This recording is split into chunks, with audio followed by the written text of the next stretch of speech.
तो देखिए ये जो वार्ता है दोनों देशों के बीच में वो फेल हो चुकी है, यानी वार्ता बेनतीजा। आगे क्या होगा? बड़ी खबर मिल रही है फेल वार्ता पर। ईरानी विदेश मंत्री ने बड़ा स्टेटमेंट दिया। 10 प्रस्तावों पर चर्चा हुई ये कहा है, लेकिन 3 मुद्दे ऐसे जिन पर मतभेद लगातार बरकरार रहा, ये भी स्टेटमेंट आ गया। मतभेद के चलते डील संभव नहीं हो पाई है, ये बयान दिया गया है। 10 प्रस्ताव पर चर्चा हुई, ईरान ने क्लैरिफिकेशन दिया है, लेकिन 3 ऐसे पॉइंट्स जिस पर दोनों देशों के बीच में मतभेद हुआ। लेकिन बड़ा सवाल है कि क्या आगे ये चर्चा कभी भी बढ़ पाएगी? तो देखिए यहाँ पर ये जो पूरा मामला है वो एक अलग स्टेज पर होता हुआ नजर आता है। रविंदर सर, इसे डिप्लोमेटिक कोलैप्स कह सकते हैं या फिर ऐसा लग रहा है कि ये पूरी स्ट्रैटेजी थी और स्ट्रेटेजिकली इसको सॉल्व करने की कोशिश यूएस की तरफ से हुई है?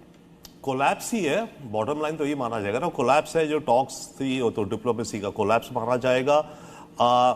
मेरे ख्याल से सारी पार्टीज इसमें अपनी होप के साथ गई थी कि इसको सक्सेस बनाएंगे, पर अपनी शर्तों में अपने हिसाब से।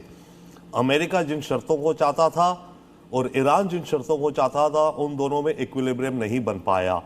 इसमें ईरान नो डाउट बहुत डैमेज हो चुका है, लीडरशिप मारी जा चुकी है, बहुत नुकसान हो चुका है, पर फिर भी ईरान का इस डील को ठुकराना ये इंडिकेट करता है कि ईरान अभी भी फाइट के कैपेबिलिटी रखता है या मंशा रखता है और अपने को झुकने नहीं देना सिखा।